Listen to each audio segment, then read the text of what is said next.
Hello and welcome to this edition of News Today. Without delay, let's have a look at the headlines first. End caste-based allotment of work to prisoners, says Supreme Court. Union Cabinet approves classical language status for 5 languages. Union Cabinet approved PM Rashtriya Krishi Vikas Yojana and Krishonnati Yojana. Cabinet approves National Mission on Edible Oils, Oilseeds. Reserve Bank of India released report of the Committee on MIBOR benchmark. Prime Minister launched Dharti, Aaba, Janjatiya Gram Utkarsh Abhiyan in Hazaribagh, Jharkhand. In a landmark decision, the Supreme Court has struck down caste-based allotment of work to prisoners, ruling it unconstitutional. The judgment comes in the Sukanya Shanta vs. Union of India case, which challenged provisions in state prison manuals that assigned prison jobs based on caste. This ruling is a significant step towards eliminating caste-based discrimination in India's correctional facilities. The Supreme Court addressed key issues in the case, including caste-based segregation of barracks, discriminatory division of labor, and the unequal treatment of prisoners, particularly those belonging to denotified tribes or DNTs, and so-called habitual offenders. Court also laid down guidelines for prevention of segregation and division of labor solely on the basis of the caste of the prisoners in prisons. Now, let's discuss the key highlights of the judgment. The court declared caste-based discrimination in prisons a violation of constitutional rights under Articles 14, 15, 17, 21 and 23, which guarantee equality, protection from discrimination and dignity. It ordered the immediate deletion of caste references from prisoner registers. Further, within a period of 3 months, all states and union territories are directed to revise their prison manuals and rules within 3 months to comply with this judgment. The union government must amend the Model Prison Manual 2016 and the Model Prisons and Correctional Services Act 2023 to ensure the eradication of caste-based practices. Also, references to habitual offenders in prison manuals must align with respective state laws, avoiding blanket discrimination. Wrapping up, denotified tribes, also known as Vimukta Jati, were once criminalized under British-era Criminal Tribes Act of 1871, but were denotified in 1949. To that end, habitual offenders are defined under Habitual Offenders Act of respective states to categorize person who has been convicted of multiple crimes and is considered a danger to the society. Notable I-Date Commission 2017 recommended to immediately repeal Habitual Offenders Act by respective states as it gives scope for harassment of the members of DNTs. In a landmark move, the government has accorded the prestigious classical languages status to 5 more languages: Marathi, Pali, Prakrit, Assamese, and Bengali. This decision marks a significant step in recognizing the rich linguistic heritage of India. Now, let's dive into what this means. The states directly involved with these languages are Maharashtra for Marathi, Bihar, Uttar Pradesh, and Madhya Pradesh for Pali and Prakrit, West Bengal for Bengali, and Assam for Assamese. But what exactly is a classical language? This concept was first created in 2004 with the aim to preserve and honor languages that have an ancient lineage. A linguistic experts committee constituted by the Ministry of Culture under the Sahitya Akademi in 2004 is responsible for evaluating the eligibility of proposed languages for this prestigious status. Now, let's talk about the criteria for a language to be considered classical. First, it must have a high antiquity with early text or recorded history spanning 1500 to 2000 years. There must be a body of ancient literature that is considered a cultural heritage by generation of speakers. Additionally, it's essential for the language to have knowledge texts, especially in prose, along with evidence from epigraphy and inscriptions. Another interesting point is that the classical language and its literature could be distinct from its current form or could be discontinuous with later forms of its offshoots. To give you some context, the first languages to receive classical status were Tamil in 2004, followed by Sanskrit in 2005, and then Telugu and Kannada in 2008. Malayalam was added to the list in 2013 and Odia in 2014. With the latest additions, this list has now included 5 more languages, each of which has left an indelible mark on India's history and culture. Now, let's explore the newly recognized classical languages in more detail. Starting with Marathi, it's one of the earliest and most revered works is by the saint poet Gyaneshwar, who wrote a famous commentary on the Bhagavad Gita. Moving on to Prakrit, a colloquial language used in ancient India. You may be familiar with Ashoka's inscriptions, many of which are in Prakrit, along with Pali language. The Gatha Satyasai is one of the most notable literary works in Prakrit. Pali is another language closely associated with ancient Buddhist texts. Renowned works like Dhammapad and Jataka tales were written in Pali, making it a crucial medium for Buddhist philosophy. Next, we have Assamese, the language of Assam. Its classical status is in part due to the contributions of the saint scholar Shankardev, whose Vaishnavite poetry has had a lasting cultural and religious influence. And finally, we have Bengali, a language celebrated worldwide, particularly for its poetic heritage. Poet saints like Sri Chaitanya Dev laid the foundation for Bengali literature, and Rabindranath Tagore's Gitanjali, which won the Nobel Prize, further elevated its status on the global stage. In a significant move to streamline agricultural schemes, the Union Cabinet has approved the rationalization of all centrally sponsored schemes under the Ministry of Agriculture and Farmers' Welfare into two umbrella schemes: the Pradhan Mantri Rashtriya Krishi Vikas Yojana and the Krishonnati Yojana. This reform aims to enhance the efficiency of agricultural programs across India. But why is there a need of rationalization of schemes? The rationalization of schemes is expected to enable state governments to create comprehensive strategic plans tailored to their agricultural needs. It will ensure convergence, provide flexibility, and avoid duplication of efforts. Importantly, it will simplify the approval process for the annual action plan of states, allowing for a one-time approval rather than individual scheme-wise approvals. The unified approach will also address emerging challenges such as nutrition security, climate resilience, and sustainable value chain development. Notably, the PMRKVY aims to promote sustainable agriculture and includes 9 schemes, such as health management, rain-fed area development, and Paramparagat Krishi Vikas Yojana. A key change under PMRKVY is that state governments will have the flexibility to reallocate funds between components, enabling them to better address state-specific agricultural needs. Furthermore, Krishonnati Yojana focuses on ensuring food security and agricultural self-sufficiency in India. It includes 9 components, such as the National Food Security and Nutrition Mission and the Digital Agriculture Mission. Notably, the Mission Organic Value Chain Development for the Northeastern region will be modified, providing more flexibility to the Northeastern states to address their critical agricultural challenges. Ahead, let's look at a major initiative aimed at boosting India's self-reliance in the production of edible oils. The Cabinet has just approved the National Mission on Edible Oils, Oilseeds, a transformative step that aims to reduce the country's heavy reliance on edible oil imports and enhance the livelihoods of farmers. The primary goal of the NMEO-Oilseeds is to increase domestic oilseed production and eventually achieve self-reliance in edible oil while significantly boosting farmers' incomes. Currently, 57% of India's edible oil demand is met through imports, so this mission comes at a crucial time for the agricultural sector and the economy. The mission will focus on increasing the production of important oilseed crops like rapeseed mustard, groundnut, soybean, sunflower, and sesame. It will also work on enhancing collection efficiency of extracting oil from secondary sources such as cottonseed, rice bran, and tree-borne oils. Now, how will this be achieved?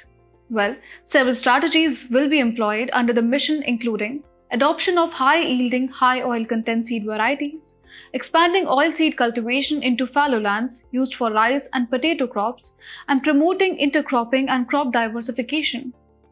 Developing value chain clusters across 347 districts, providing farmers with access to high-quality seeds, good agricultural practices, and advisory services on weather and pest management. An innovative part of this mission is the introduction of the Sathi portal, an online system that will provide a 5-year rolling seed plan. Through this, states can establish partnerships with seed-producing agencies such as cooperatives, farmer-producer organizations, and private seed corporations. Additionally, new seed hubs and storage units will be established to further strengthen the seed supply chain. The mission is set to run for 7 years from 2024-25 to 2030-31. Other initiatives supporting domestic edible oil production It's important to note that the NMEO-Oilseeds is part of a larger strategy to promote domestic edible oil production. For instance, the National Mission on Edible Oils, Oil Palm, launched in 2021 is focused on boosting oil palm cultivation. The Pradhan Mantri Annadata Aay Sanrakshan Abhiyan ensures that oilseed farmers receive minimum support price through various price support schemes.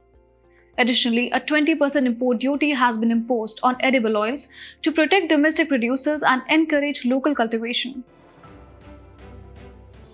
In a key development, the Reserve Bank of India has released a report recommending significant changes in the methodology for computing the Mumbai Interbank Outright Rate or MIBOR. The report proposes a shift towards a new secured money market benchmark to improve reliability for product derivatives. MIBOR, first introduced by the National Stock Exchange in 1998, is the benchmark interest rate at which banks borrow unsecured funds from each other in the Indian interbank market. It is currently computed and published daily by the Financial Benchmarks India Private Limited, based on trades executed on Negotiated Dealing Systems or NDS call system in the first hour. However, the existing MIBOR system has faced criticism for being based on a narrow volume of trades, just 1% of the daily money market volume. This thin trading volume has made MIBOR susceptible to volatility, leading to calls for reform. The Reserve Bank of India's report offers several key recommendations. Firstly, revised methodology for MIBOR. It proposes including transactions from the first 3 hours rather than just the first hour to make the benchmark more representative of actual market activity. Secondly, transition to a secured money market benchmark. The report suggests that FBIL develop a new benchmark based on secured money markets using trades from the basket repo and the TREP or tri-party repo segments in the first 3 hours of trading. This would enhance the benchmark stability and reduce volatility. Wrapping up, the call money market where banks and financial institutions lend and borrow funds for short-term needs is central to MIBOR. On the other hand, TREP involves a third-party intermediary in repo transactions, managing collateral selection and payment settlements, which adds security to the process. In a significant step towards empowering India's tribal communities, Prime Minister Narendra Modi launched the Dharti, Aaba, Janjatiya Gram Utkarsh Abhiyan in Hazaribagh, Jharkhand.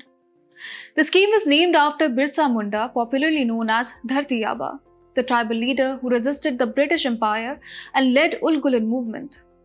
The Dharti Aaba Janjatiya Gram Utkarsh Abhiyan, previously known as the PM Janjatiya Unnat Gram Abhiyan, targets over 63,000 tribal majority villages. This initiative addresses critical gaps in social infrastructure, health, education, and livelihood development. More than 5 crore tribal people from 30 states and union territories will benefit from the scheme, which integrates 25 interventions across 17 ministries and departments of the Indian government. With a tenure of 5 years from 2024-25 to 2028-29, the program's funding will be shared between the centre and the states. Monitoring will be done through the PM Gati Shakti portal to ensure efficient implementation.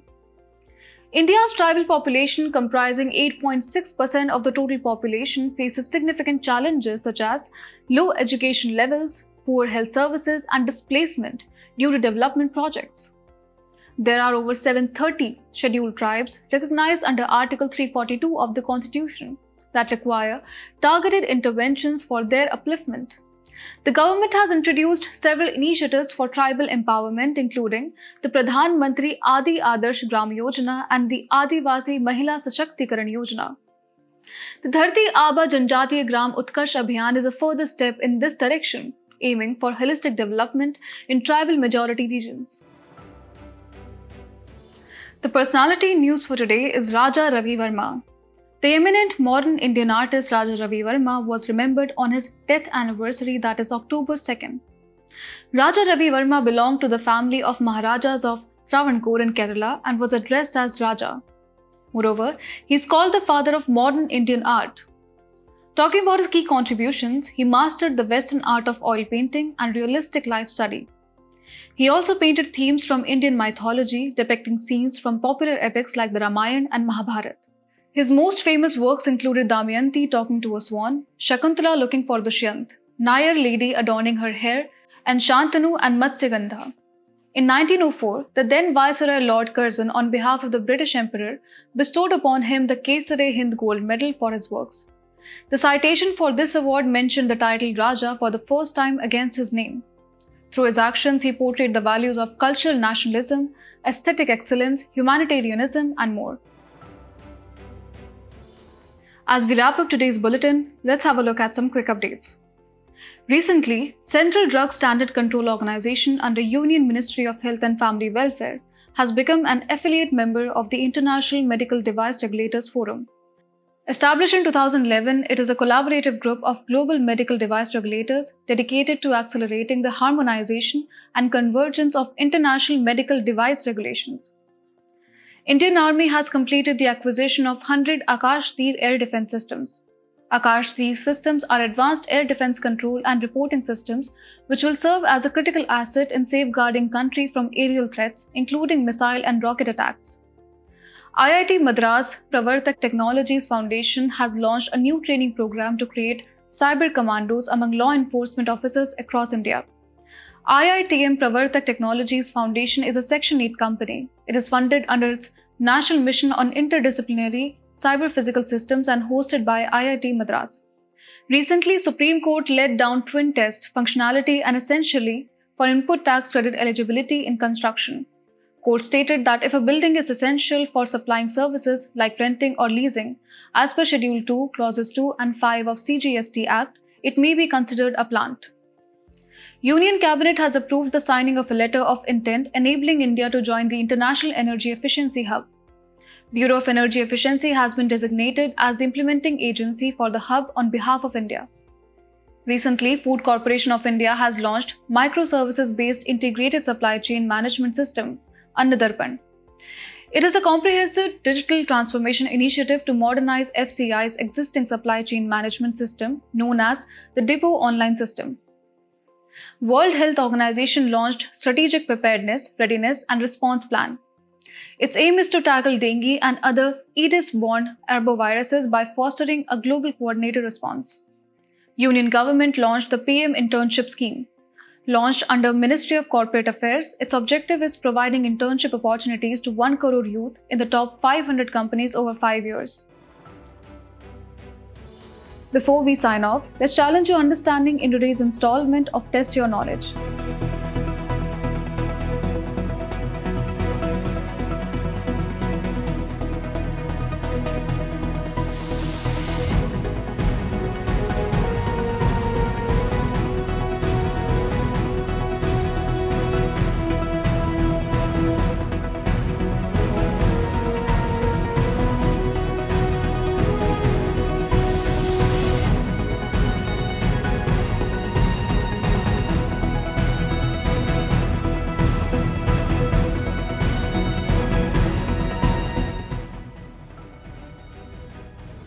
Thank you for joining us. We hope you found this episode of News Today engaging.